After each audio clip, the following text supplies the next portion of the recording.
안녕하세요. 레시피 코리아 손용준입니다. 오늘은 식당 직원 채용에 관한 이야기를 조금 해볼까 합니다. 보통 요식업을 하시는 분들은 직원 채용 시 연락처, 이름, 거주지 등을 물어보고 출근할 수 있느냐, 이 정도까지만 물어보고 끝일 것입니다.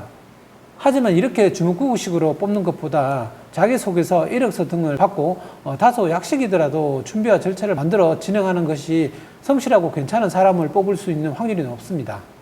필요한 절차를 짧게 3가지로 예를 들자면, 첫 번째, 식당 직원 채용 공고를 구인구직 사이트에 올린다.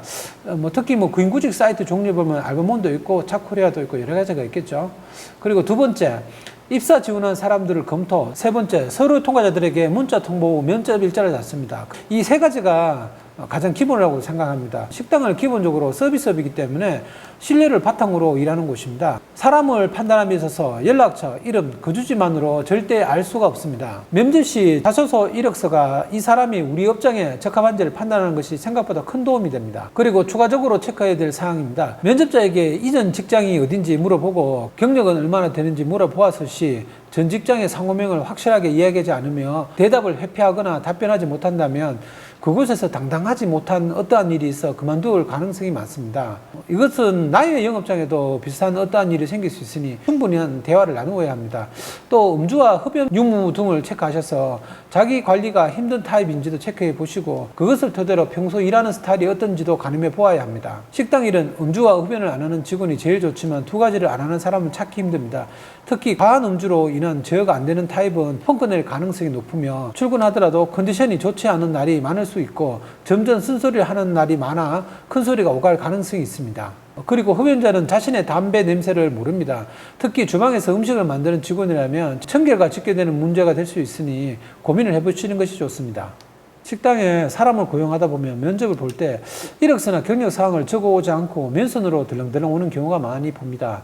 특히 나이대가 조금 있으신 분이 예전 생각을 해서 그러기도 하고 젊은 사람들 중에도 식당을 잠시 스쳐가는 직장이라고 생각을 하는 경우도 그렇다고 봅니다. 하루가 되든 1년이 되든 본인이 몸담을 직장이라고 생각을 하면 제대로된 이력서와 소개서 정도는 가지고 와야 된다고 생각을 합니다. 저희 같은 경우는 이렇게 무성의하게 맨손으로 면접을 보러 오는 경우에는 거의 채용을 하지 않는 경우가 많습니다. 개인적으로는 면접을 볼 때 가장 많이 물어보는 것이 전에 직장을 얼마나 오랫동안 일을 했는가를 많이 물어봅니다. 이유는 무엇이냐면 식당 같은 경우에는 고용 환경이 열악한 경우가 꽤 많이 있습니다. 그래서 이직하는 경우들을 많이 보는데요. 이 이직하는 경우가 너무 짧은 경우, 보통 1년에 한 2-3번 정도 이직을 하는 경우에는 본인의 참을성이라든가 아니면 주변 사람들과 이루어지는 여러 가지 상황들을 견디지 못하는 경우를 많이 봅니다. 그래서 참을성이 있는 직원 같은 경우에는 교육을 조금 시켜서 저희한테 업장에 맞는 직원으로 만들 가능성이 많지만 이렇게 중간중간에 금방금방 나가는 직원들은 저희가 어떻게 해줄 방법이 없더라고요. 그래서 이직을 많이 하지 않는 직원을 뽑는 경우가 많습니다. 이상 면접을 볼 때 요령에 대한 이야기를 해보았습니다. 레시피 코리아 손용준이었습니다. 감사합니다.